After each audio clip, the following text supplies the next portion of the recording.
Good morning. We're gonna let everybody take a quick moment just to settle. It's thrilling to be here. I'm Andrew Ross Sorkin, and it is wonderful to be back at the Aspen Ideas Festival, and to do so with my friend and writing hero, truly, Walter Isaacson, who is clearly no stranger to the Aspen Ideas Festival, and of course the Aspen Institute and your long history with it.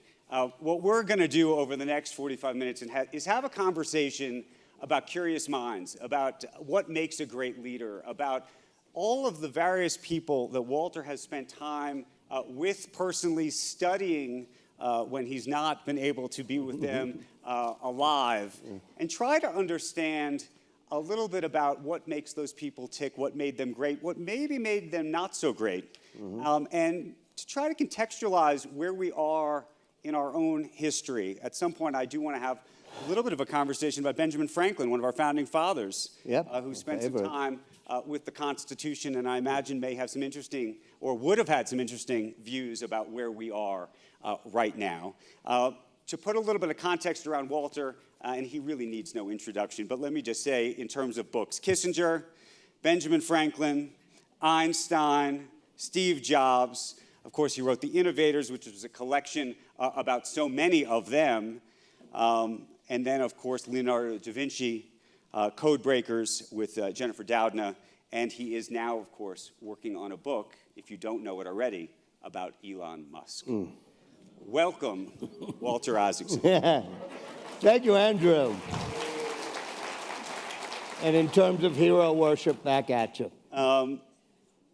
I actually want to start the conversation maybe a little bit differently than how I had planned, which was, I want to go to Steve Jobs. I want to start with Steve Jobs, of all people, if we could, for just a moment, which is your biography of Steve Jobs and your relationship with Steve Jobs, to some extent, began here, on a walk. Yeah, we had actually known each other since when I was at Time magazine, and every time he had a new product to launch, once every other year or whatever, I would suddenly become somebody whose name he remembered, and he'd bring it and try to convince us to put it on the cover of Time. But then I'd sort of go out of his life a bit. But after I wrote Benjamin Franklin and Albert Einstein was exactly when I was asked to come to the Aspen Institute. And he called me up, and he said, "That's really great." And I said, "Well, why don't you come speak at the Institute?" He said, "No, but I will come take a walk with you across the Institute grounds. I love it because the Bauhaus design of those rooms where I stayed was what informed the design of the iPod, iPad, and everything else."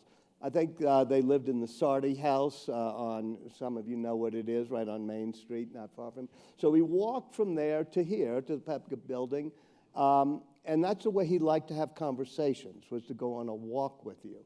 And he said, "Do me next." And I said, "Okay, Benjamin Franklin, Albert Einstein, you." And he laughed. Did he laugh? Yeah. It was sort of that. He wasn't guffawing like somebody. He smiled in that ending. And I think I said something like, "Yeah, I'd love to do it, but we'll wait 30 or 40 years till you retire," something like that. And then a little bit later, I was told, "Well, if you want to do," by somebody, "if you want to do Steve, you have to do him now." And I said, "Well, I didn't know he had, been diagnosed," or whatever. I said, "Yeah, it was the day after that he started to talk to him." And I realized that the day after. Yeah, or something. I mean, he went on the walk with you the day after he was diagnosed. Or the first call or something was. But what was particularly struck me is that this is a person who had put his touched the surface of history and rippled in so many different directions, defining what a computer is, that you can just take it out of the box and plug it in, what our phones are, what our music, our relationship to music. We used to buy albums. You're not even old enough to remember that. Yes, but what retail stores, how they work. So I said, it's very unusual that a person gets to be a Boswell for somebody who has transformed our time so much. So I said, yeah, this is a golden opportunity. So when you think about somebody like Steve, and then when you think about the Benjamin Franklins of the world, and you think about the Einsteins of the world, or even the Kissingers of the world, and now Elon Musk, Is there a thread between them? Are they all just remarkably idiosyncratic stories? Is there? Yeah, well, there's a thread, which is at first I thought they were smart, but having come to the Aspen Institute, I realized I've met a lot of smart people, and they're basically a dime a dozen. They don't usually amount to anything. What matters is people, to use Steve's words, who can think different, think out of the box, make an imaginative leap. So all of my books try to look at what is creativity as opposed to smart. What makes somebody think different, as he would say. And that has a lot of characteristics, the most basic of which is a relentless curiosity, a basic curiosity about why is the sky blue, something that's in Leonardo's notebooks and all the way up to Einstein's notebooks. Or, why does water ripple differently than when the wind blows? Steve Jobs had that where he would just see, he was always asking questions, and that curiosity, not a directed curiosity to try to say, how would you best get a battery into an iPod, but a curiosity that allows you to see every facet of nature, that allows you to pull together creative things. Many of the people... Leonardo was the ultimate in that. In fact, the last thing, one of our last discussions with Jobs and myself was, you got to do Leonardo. And I said, why? He said, because you always write about people standing at the intersection of the arts and technology, of, the humanities and the sciences. And he said, that's what I'm about, meaning what Steve Jobs was about. And he said, and the icon of that is Vitruvian Man, that naked guy doing jumping jacks in the circle and square. And he said, I've always wanted, he was going to name the first Macintosh Leonardo. Then he was going to name it Bicycle. Fortunately, he was working on an apple farm, and The more you've spent time with these people and spent time in their notes and pages, when I'm thinking of Leonardo da Vinci. Leonardo DiCaprio bought the rights, though, to your Leonardo da Vinci book. Yeah. Do you think of these people as good people? That's a great question, and obviously the answer for some is yes and some is no. You said you want to end with Ben Franklin, so I won't spoil it all now. But he was one of the ones who truly tried to unify people based on values and was truly pure good. I think instead of good, which is just a nebulous term, the question I ask, is it about them or is it about a higher purpose? Are they looking at something greater than themselves? And whether it was Leonardo da Vinci, who when he did that circle in the square, whatever, was trying to solve the old Euclid problem of how do you create a square and a circle. And Einstein, who always wanted to get a unified theory to connect his two 1905 theories, quantum and relativity, or Steve Jobs, they all came to believe and it was something higher than themselves. So like when Ben Franklin is on his deathbed, he's contributed to the fundraising of every church in Philadelphia, and even a building for visiting preachers, which he says, even if the Mufti of Constantinople were to send somebody here to preach Islam, we should listen. And then he's the largest to the Mikveh Israel synagogue, the first synagogue. And that was sort of the goodness he saw, was it transcended yourself. Leonardo on his deathbed is still trying to square the circle. The last lines he writes in his notebook is another way to do it. And he says, but the soup is getting cold because his cook is calling. And likewise, Steve Jobs said, you talk of Roaring Fork River. He said, I always was taught by my guru that history was like a river and you got to take wonderful ideas and things out of it. Now I realize that part of my life has been not what you take out of the river, but what you put into the river. So those are the goodnesses. So I buy that in the second half of all of these people's lives. Mm-hmm. I want to know whether you think that's what drove them from the beginning. I think intentionally Benjamin Franklin, at age 17, has a plan of life. He has the virtues and values. He forms a club like the Aspen Institute called the Leather Apron Club. And he's intentionally trying to pursue values. I think Einstein was initially, before he becomes Einstein, is just a focused scientist who cannot figure out why the speed of light would be constant, which Maxwell's equation. And he's just obsessed for 15 years doing it. And that obsession is on the merits of the science, not on the merits of, I am so smart, I'm going to be the one to figure this out. Well, yeah, he's not so smart. I mean, he finished, in the middle of his class at the Zurich Polytech. He can't get his PhD approved. He's a third-class patent clerk. But he's able to think out of the box, which is, he's looking at devices that synchronize clocks. He says, I get it. The speed of light is constant, but time is relative, depending on your state of motion. So that ability to think out of the box and visualize things is what he had. We often think about, people talk about the no assholes rule. Mm-hmm. Honored more in the breach with some of my people, but yeah. Rank order. Your, the subjects of your book. Well, the odd thing is that the two least assholic people, I would guess, are Leonardo and Benjamin Franklin, who loved bringing people together and stuff. Right. But I wonder if there's as Einstein would say, a time travel issue, which is if I had been sitting there in Florence with Leonardo, I'd say, what an asshole. But, after 500 years or 300 years, you lose that part of them. And when you see people up close, clearly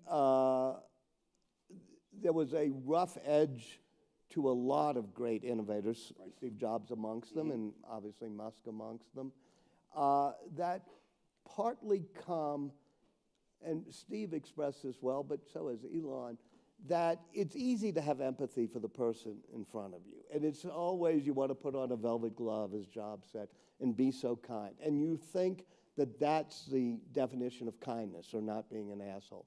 But when you do that and you hurt the whole team and you let B players mess things up, you're actually doing an unkindness to large numbers of people in order to feed your ego about the kindness to the person in front of you.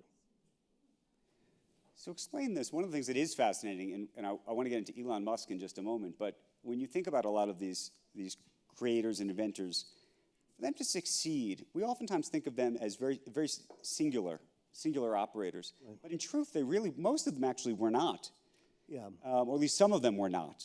The only great loner was Einstein, but yeah. And so I want to speak to that, though, because we often don't talk about the teams. Mm-hmm. And I often think about an Elon Musk, or I think today about a Steve Jobs, and I think to myself, if you're Elon Musk and you're running SpaceX, the Boring Company, Tesla, Neuralink, mm-hmm. You're going to try to buy Twitter, there has to be something. I mean, you actually have to be good at hiring other people and motivating them and incentivizing somehow.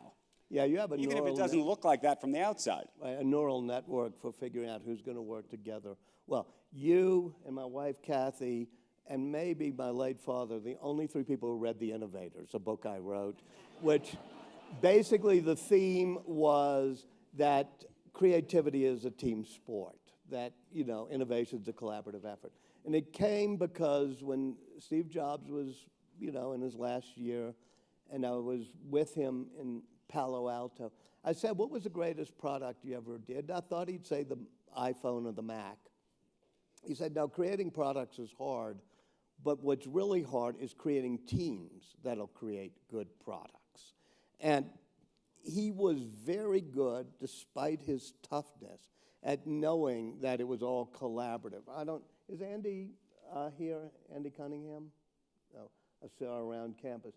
They used to give an award at Apple in the early days of the Mac in the 1980s to the person who most stood up to Steve Jobs. There will be at least half of this room who will applaud by knowing that the first 3 years it was won by women, even though there were very few women on the team, including Andy Cunningham, who's been around and member of the Institute.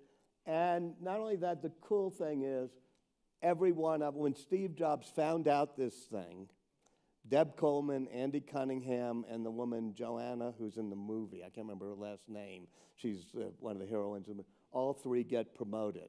So that's the importance of a team, is not just a team of good people, but a team of somebody who will tell truth to power. And do you think that that was something that one of the things I think everyone's always trying to figure out, selfishly, are these people born with it, or is this learned? Yeah, there's a certain quality that gives you relentlessness. I mean, that's just a certain fervor, intensity. In all of these people, there was a chip on their shoulder. There was a great resentment in everybody, including to some extent Franklin. They all were misfits who felt a little bit cast out. Leonardo is, when he's coming out of the village of Vinci, he's a misfit. He's left-handed, he's born out of wedlock, he's gay, he's out gay, which is not that usual in the 1470s. Although the nickname for people who were gay in that period were Florenziers. That's why he goes to Florence. Likewise, Steve is adopted, and many other things that make him feel like an outsider. Ben Franklin is a runaway. Einstein is growing up Jewish in Germany in the beginning of the... So being an outsider gives you an ability not just to have a resentment, which I don't think is the key, but I'm going to question, and I'm an outsider. I see things different. Is it I see things different, or I have something to prove? There is something to prove, and that's usually, and I don't want to get gendered here, but all about dad, in the sense that... Dad, not all about mom. No, in the sense of Einstein, his father goes bankrupt trying to electrify Pavia. Ben Franklin's father, obviously Ben Franklin's a runaway, we get into it. Steve Jobs, who has two fathers, meaning the father who raised him, who was an auto mechanic, but also the father he saw and met, but never, and for Elon Musk, famously, but it's just more than you can believe, has a problem with the father. And they're always trying to, every great memoir starts with the same sentence almost. Bill Clinton, talks about his father, his brother be drug, it goes on and on. Nixon had it more concise, which is, I was born in a house my father built. Obama said, I think every successful man's either trying to live up to his father or live down the sins of his father, and both explain me. And I think that that's the type of thing that drives most of the people. Everybody except Jennifer Doudna, who loved her father, but that's a different issue. What about Kissinger? Oh, please. Kissinger being Jewish, getting out in the 1920s with I don't want to go too far here, but with a father who was not a strong person, married to a woman, Paula, who was extraordinarily strong, but not a strong person, getting pushed around by the Nazis, beaten up. You come out of that experience either being a moralist, like Elie Wiesel, or being a power politic realist who's trying to live down the sins of your father. Is the Kissinger book part of the Walter Isaacson biographical portfolio? Do you put him with the rest? No, but do you put him with the rest of them? And I ask because oftentimes when you talk about these people, Kissinger, if we're being honest, gets left out of that list. And I wonder whether he's a... I think it's because your Twitter bio, you get 200 characters, and either you leave out the Aspen Institute or Kissinger or something. But I don't know, it was early on. It was before I looked at a pattern. In fact, it was Steve Jobs, in a way, who said, I said, well, why do you want me to do it? And he said, well, there's a pattern in all your books, which is people who stand in the section of arts and sciences, but people who have something to prove, et cetera. And I kind of picked these topics randomly, but it did end up following a progression. One of the other things that they may have in common, and I'm curious about this, is not your own quote. This is actually Adam Grant, who was actually talking about a lot of the people that you have written about, says that actually one of the things he's found is they're all great procrastinators. Hey, I hope Adam gave me credit for that. I was on his podcast, and that we had a whole discussion on that. So, and is that true? Do you believe they were all great procrastinators? Because I'm a great procrastinator, and I haven't got into those That's levels why yet. I'm going to do your biography next. But it'll take me a while. They're perfectionists who don't let go. Leonardo only finished 12 paintings. And he procrastinated. Like, for example, St. Jerome in the Wilderness would have been the greatest of all paintings. But he does it, works for 5 years, and then just procrastinates because he can't get the neck muscles right. So he's dissecting cadavers, years later, and then still trying to perfect it. The Mona Lisa is still by his bedside when he dies because he's still putting layer after layer of very luminous gloss paint on getting the smile right. But yeah, they don't rush things. Musk is the opposite, maybe to a fault, which is, I've been, listening to some of his meetings and been at his meetings in the past few months. It's like he's got to get to Mars right away. He's got to get self-driving cars going right away. He's got to, and they're just, Optimus, the robot, has got to be walking right. He says, we have to have this next week. So he has a aversion to procrastination. Let's talk about it, Elon Musk. This is what Elon Musk wrote on August 4th, 2021 at 10 p.m. He wrote, if you're curious about Tesla, SpaceX, and my general goings-on, Walter Isaacson is writing a biography. I believe you had just seen him literally either that morning or been on the phone with him. No. It was August 21st. I'm glad to know the date because people ask me. Kathy and I were out visiting friends at the end of Sag Harbor, at the end of Long Island.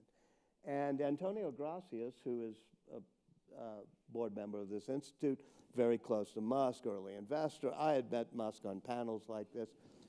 Said, you got to do Musk, you got to do Musk. I said, well, we want to. I said, well, I'm going to put you all together. So I said, Kathy, I got to go to a back room. About an hour and a half into the conversation, we talk about rocket engines and Inconel and whether... It's a phone conversation. Phone conversation. And this is how you introduced the idea of wanting to write a book about him. Yeah, well, Antonio had said, y'all should talk, maybe you should do him.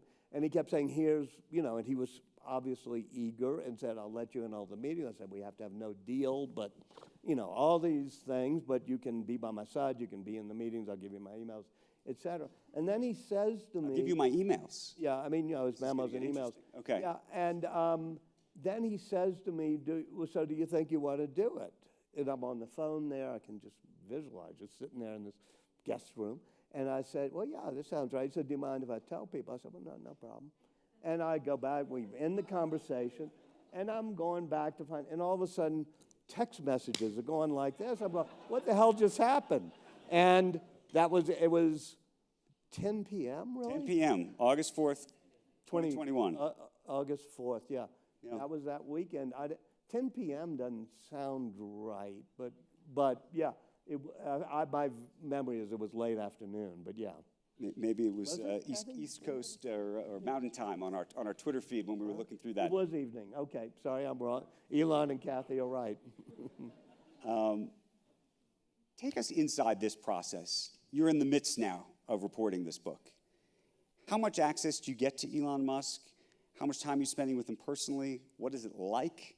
I think there's so many questions that this entire room and country, frankly, have about this man who has, in many ways, changed the direction of our society, in many ways good, and of course there are now new questions about his involvement with Twitter and what that will ultimately mean, and people have concerns about that in different ways, and we can get into it. Yeah, one of the things that struck me about him was that most of the innovators I've dealt with have innovated in very, things you can do in a lab or in a way. What we haven't done in this country is really, for 40, 50 years, is make really big stuff. To actually make rocket ships, to make cars, and make, as I discovered when I was first starting hanging out with them, the car's not the hard part, it's the machine that makes the machine. How do you make a factory that's going to make it at scale, unlike Lucid or other companies? So this is what fascinated me. He said, you can just be around me, be in all my meetings. I spend quite a bit of time in Boca Chica, which is a wonderful place near Brownsville on the coast of South Texas, Airstream trailers that they have, which is where Starbase is, which is where he's doing his major rocket work. And that's where he's the most comfortable. That's the only place he has a home of his own, which is really a 2-bedroom thing near this base. And he loves walking through the tents, which are these huge sort of like the music tent size, in which they're building the Raptor engines for these rockets. And that's when he's the most comfortable. And of course, spends some time in Austin at Gigafactory. I was there the whole week of Twitter where he's trying to decide what to do. He was also opening the Gigafactory in Texas, the largest by volume manufacturing facility in the world, and dealing with some engine problems in Boca Chica. But in his spare time, he was deciding whether to buy Twitter. Can you explain what I think actually, and I spent some time with an interview over the years, I know. the Twitter version of Elon Musk and the in-the-room version of Elon Musk and how they are different? Yeah, in the room version of Elon Musk, he's intensely focused and very interesting and smart about deeply important things, like if you're going to change the cathode of batteries from lithium and you're going to have it be a larger battery for a house, what is the upside of cobalt, iron, whatever? And you just go down a rabbit hole of his understanding of material science, manufacturing. And it's totally fascinating. It's generally like the joy I would have dealing with Jennifer Doudna, who, would spend a lot of time talking about RNA and its properties. When he goes on Twitter, it's almost as if it's a release for him, and he gets kind of from intense genius mode into sort of giddy, I'm going to throw things out mode. And I think we all do things like that, although he does it perhaps 2 orders of magnitude higher than we do. What do you make of this Twitter bid and what he really wants? Was this, I mean, since you were there, was this a thought-out, planned effort with a outcome on the other side, or was this, as I think a lot of people imagine, a sort of, Hail Mary, throw it out there and let's see what happens? He deeply believes that Twitter has become the town square for the democracy.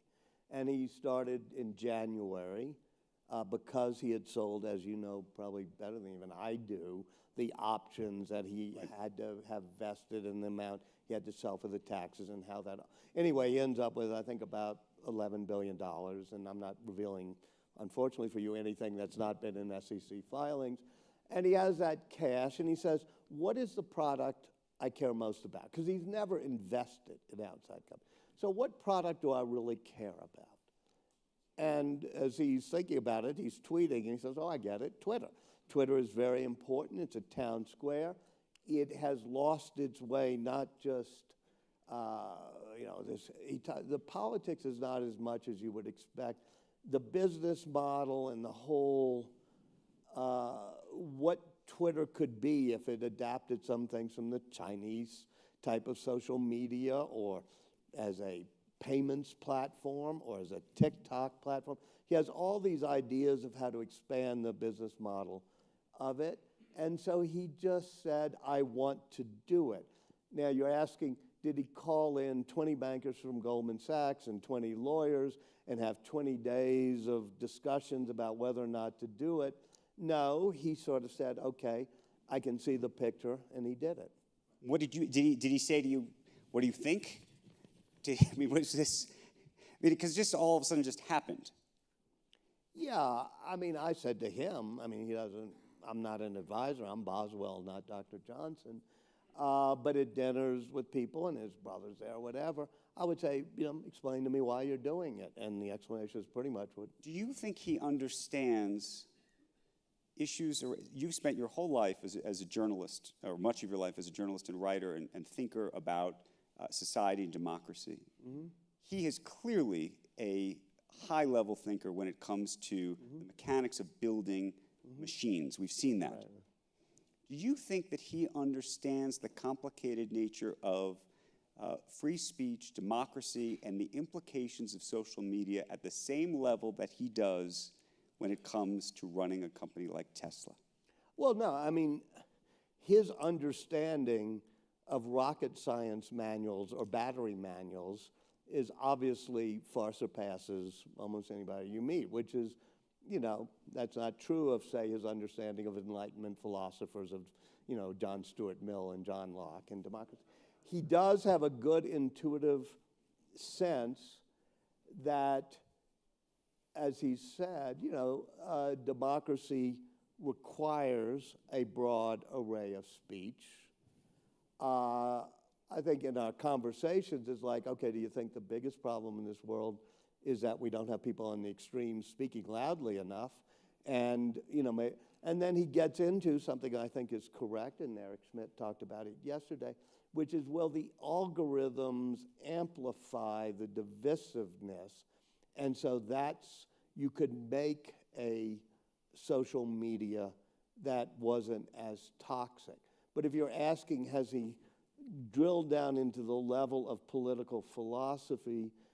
No, but I think he has a far more sophisticated understanding of what you would do with social media than he has been portrayed as, I just want to put Donald Trump back on, which is not it at all. And a lot of people think he doesn't really want to buy it and wants to get out of the deal. The price of it, of course, he bought it at a time when technology. Well, $54.20 is a very high price. Is a high price. Do you believe and now, of course, he says there's too many bots on the thing, and that they're not being. Shocked that they're bots. He's shocked that they're bots, which is shocking because on day one he said one of the reasons he was buying Twitter was because he wanted to get rid of the bots, and he bought it without any due diligence and effectively signed away his right to due diligence. So what's happening here? Since you're in the room.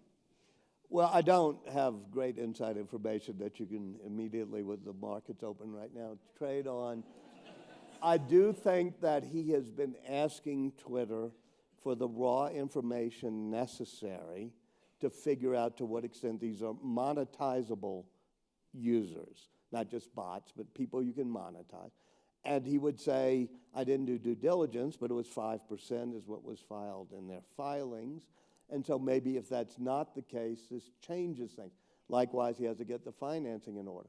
Do I know what he's going to do next week and what he's going to feel? No. Does he know what he's going to do next week and going to feel? Yeah. I think his feelings are evolving as he's looking at data, which is what engineers do.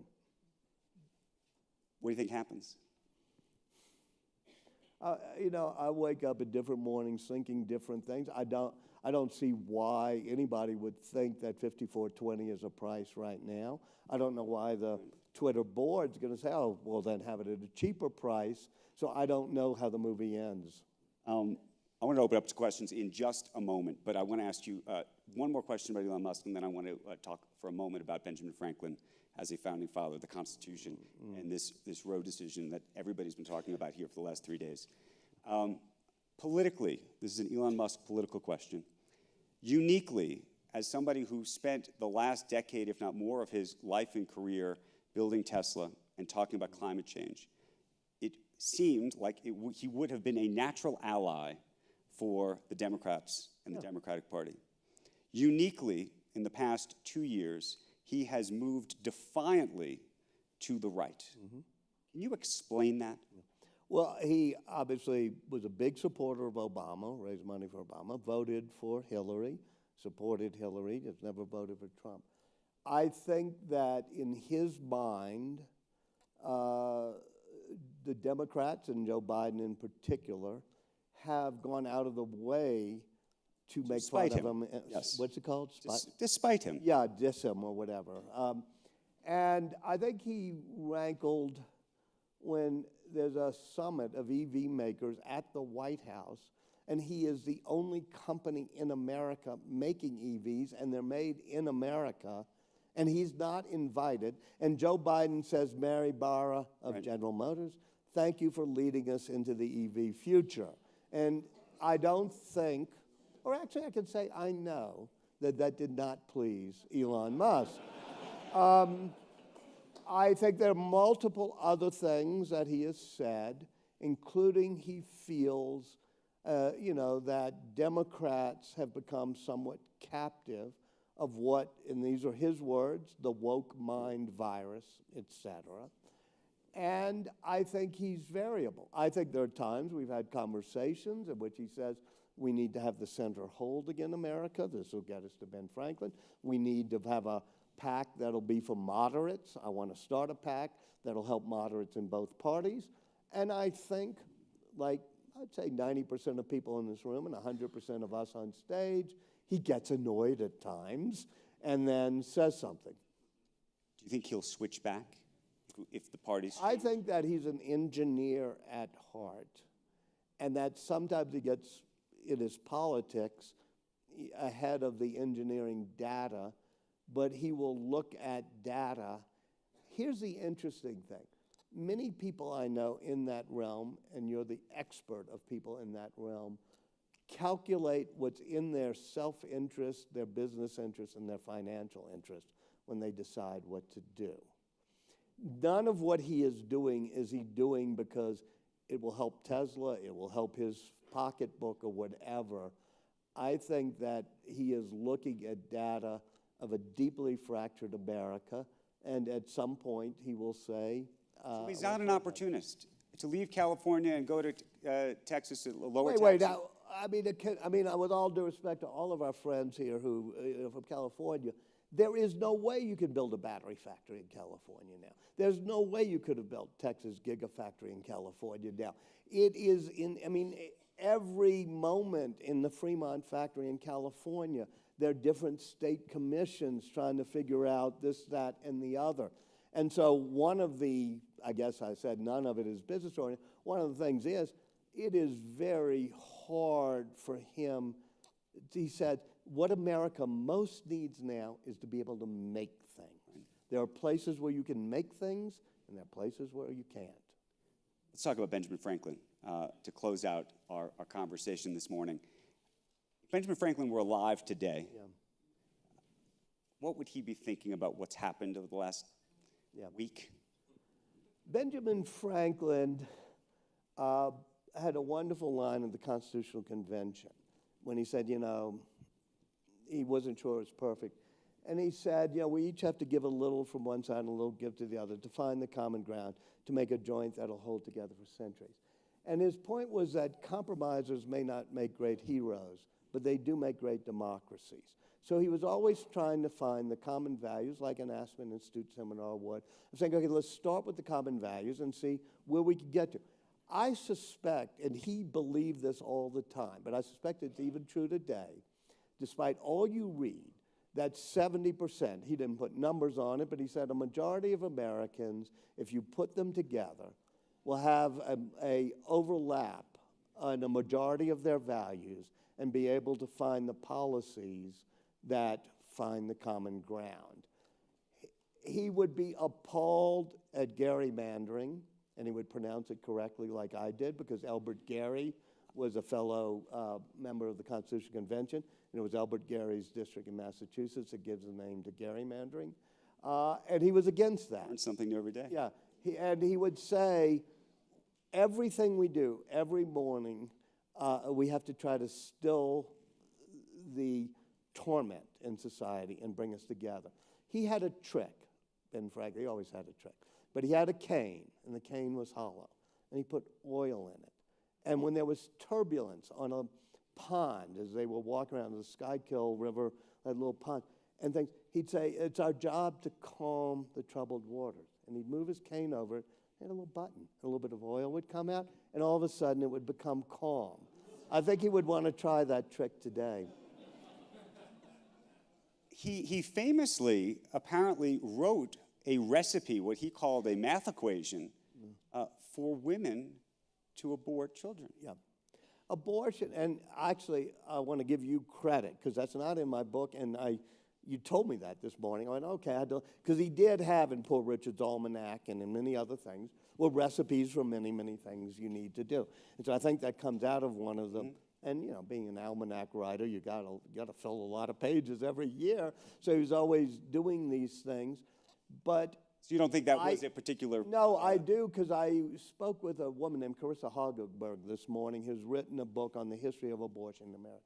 And I asked, after we had talked, about that. And in that time in America, and it's not reflected fully, let me say, in the Alito decision, there was a common ground understanding that there was a point, whether it be quickening or whatever you wanted to use, in which the rights of the fetus had to be more respected than the potential. And that was something that they believed then, and I know Franklin believed. How do you think Franklin would have wanted the Supreme Court and its justices to read the Constitution? He would, because he was very fervent about this, is that you're not supposed to decide grand issues. You're supposed to decide the case in front of you. And you're supposed to do so in a way that tries to find the least disruption to society and to guide us to a path we can come together. I suspect, I hate it when it's like, okay, what would Einstein think of, of Ukraine? I mean, I don't know. But Franklin would have believed that you had a case in front of you, which was, I think, 15 weeks, the Dobbs case, and say, okay, can you craft something that works for the political moment and the science and the evidence we have, where you don't overthrow precedent? Because even though he was somewhat of a new thinker and innovator, he loved tradition and precedent and thought you would lose authority if you just politically changed whenever you wanted. And I think he would have thought that they should have decided the case in front of them and to see if they could alter to some extent the framework of Roe to say maybe that's a point. We only have 5 minutes left, and I want everybody in this room to have an opportunity to get access to the great mind that is Walter Isaacson. We're going to try to do this rapid fire. Please make it a question and make it a very quick question with possibly an opportunity for him to have a quick answer. Let me go right here. Some say that authoritarian leaders have hubris and insecurity. Do you see any overlap between present-day authoritarian leaders and some of the major figures you've written about? Well, not by major figures, but all the major figures. If you asked Ben Franklin at age 17 what was going to be your guiding principle, you would read the first Silence Dogood that he wrote under a pseudonym and say, I have a natural aversion to tyranny and to authoritarianism, and that's why they call me an American. And he would have believed, and I believe, that if you're dealing with anything from Roe to whatever, it shouldn't be on abstract things like privacy rights. It should be the individual's autonomy versus the authoritarianism that can come from the left or the right. Einstein obviously felt that too. He had seen it happen as he wrote to his son during the McCarthy era. He said, I saw this happening during the Nazi era I grew up, and then when the communists came in as well. So all of them have a natural, and you would not be an innovator if you didn't have an aversion to authoritarianism. I think there was a hand all the way. He's standing, so he deserves an opportunity to ask a question. Hello, quick question. So Leonardo, Elon, and Benjamin were the examples of the history's most curious. But I feel like there should be a chance of mentioning potentially women. Yeah, when I did, I think it's really important, especially the role of women in innovation and science. As I said, Andrew's one of the few people who's read The Innovators, which uses as a framing device Ada Lovelace, who did the first computer algorithm, but then said machines can't think, and Alan Turing calls it the Lovelace objection. Likewise, the women of ENIAC are part of that. But I did realize, too, that it was important to figure out the women mentality and innovation, and that's why I did Jennifer Doudna, which was my latest book on the woman who just won the Nobel Prize for inventing the tool that allows us to edit our own genes, which will be the innovation of our day and era, which will have the most impact 50 years from now.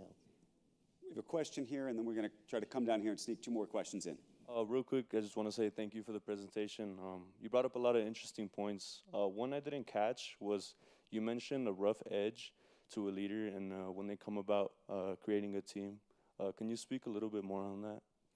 Yeah, I think that Steve Jobs and Elon Musk, among others, but you can look at other contemporaries, whether it be Jeff Bezos or many others. They do not feel that you get A players, and I'm now quoting Steve Jobs, if you coddle or don't have a rough edge when it comes to the B players. I know in my life I have proven on a national stage, not Aspen, but CNN, I'm not a very good leader of big organizations because I care a lot about what the person in front of me, even if it's Lou Dobb, is, complaining about, and I'm trying to make them happy. A Steve Jobs or an Elon Musk would not have what I consider to have been a good trait of mine, but they would have explained to me that that was a flaw. You do have people like Ben Franklin who do the opposite, because during the founding, which is the greatest team of teams, you have a lot of rough edges. John Adams is no, person you want to have a beer with at Plato. And likewise, Jefferson, Madison, they're all pretty edgy, and Franklin is the one who brings them together. I am doing an event in approximately half an hour, and you can come to, with another person like that, which is Eric Schmidt. When you had two founders, Larry and Sergey, who were rough-edged, right? They had to bring in a person at Google who would say, all right, I'm going to keep this team together. Whether it's a Sheryl Sandberg or a Eric Schmidt, there is a room for the Ben Franklins of business. You're hearing applause over there, so let's try to sneak in. That was from Eric Schmidt. He was the one applauding. I see two questions here. Ma'am, in the green sweater, if we can get a mic to her. Right there. Turquoise. Aquamarine. Aquamarine. It's a Herbert Bayer color. Who are you wearing? These rooms. It's turquoise. You're right. When will there be an autobiography? Oh, man, I tell you. No.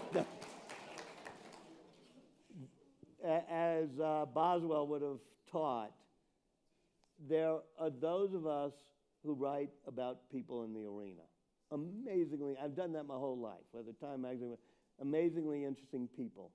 Those of us who write about people in the arena should not fall prey to the conceit that we too are in the arena. There's no reason, nobody's ever written a biography of Boswell. On that score, let me thank Walter Isaacson for a fabulous conversation. Hey, thank you. Thank you so much. Really good.